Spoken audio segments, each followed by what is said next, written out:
കിഴക്കൻ ലഡാക്കിൽ അതിക്രമിച്ചെത്തിയ ചൈനീസ് സൈനിക സംഘത്തെ കല്ലെറിഞ്ഞു തുരത്തിയോടിച്ച് ഇന്ത്യൻ സൈന്യത്തിന്റെ അഭിമാനമായി മാറിയിരിക്കുകയാണ് ചുലൂഷിലെ നാടോടി ഷെർപ്പകൾ. ചൈനയുടെ നിയന്ത്രണത്തിലുള്ള ടിബറ്റ് മേഖലയുമായി അതിർത്തി പങ്കിടുന്ന ലഡാക്കിലെ ചുഷൂൾ താഴ്വരയിലെ നിയോമ ഗ്രാമത്തിലെ കങ്ജങ് മേഖലയിലാണ് ഏറ്റുമുട്ടലുണ്ടായതെന്ന് പ്രദേശവാസികൾ പറയുന്നു.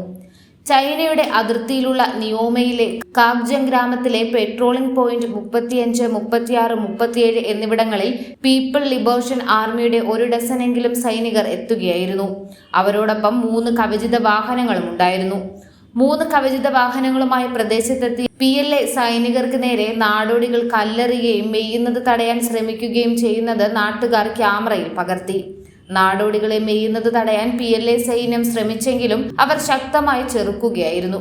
ഒടുവിൽ 14 കോറിലെ സൈനികർ എത്തി സ്ഥിതിഗതികൾ നിയന്ത്രണ വിധേയമാക്കി. നാട്ടുകാർ ചിലർ PLA സൈനികർക്ക് നേരെ കല്ലെറിഞ്ഞു. ശക്തമായ ചെറുത്തുനിൽപ്പ് നേരിട്ട ചൈനീസ് സൈനികർ ഒടുവിൽ പിൻവാങ്ങി. അങ്ങനെ പ്രദേശവാസികൾ തങ്ങളുടെ കന്നുകാലികളെ മേയ്ക്കുന്നത് തുടർന്നു. PLAയുടെ കവചിത വാഹനങ്ങളിലൊന്നിന്റെ സൈറൻ പിന്നിൽ മുഴങ്ങിയപ്പോൾ ഇടയന്മാർ ടിബറ്റ് ഭാഷയിൽ PLA സൈനികർക്ക് നേരെ ആക്രോശിക്കുന്നത് വീഡിയോയിൽ കാണാൻ. PLA സൈനികരും ഇടയന്മാരും മുഖാമുഖം വരുമ്പോൾ രൂക്ഷമായ തർക്കത്തിൽ ഏർപ്പെടുന്നതും വീഡിയോയിൽ കാണാൻ സാധിക്കുന്നുണ്ട്.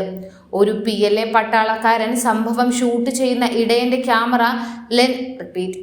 ക്യാമറ ലെൻസ് തടയുന്നതും കാണാം.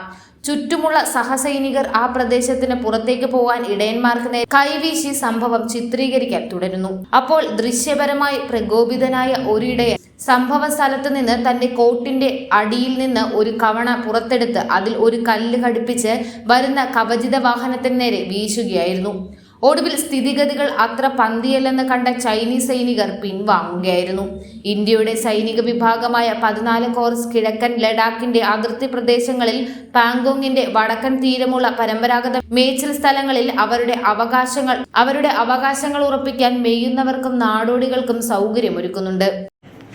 കൂടുതൽ വാർത്തകൾ അറിയുവാനായി ഈ ചാനൽ സബ്സ്ക്രൈബ് ചെയ്ത് ഫോളോ ചെയ്യുക.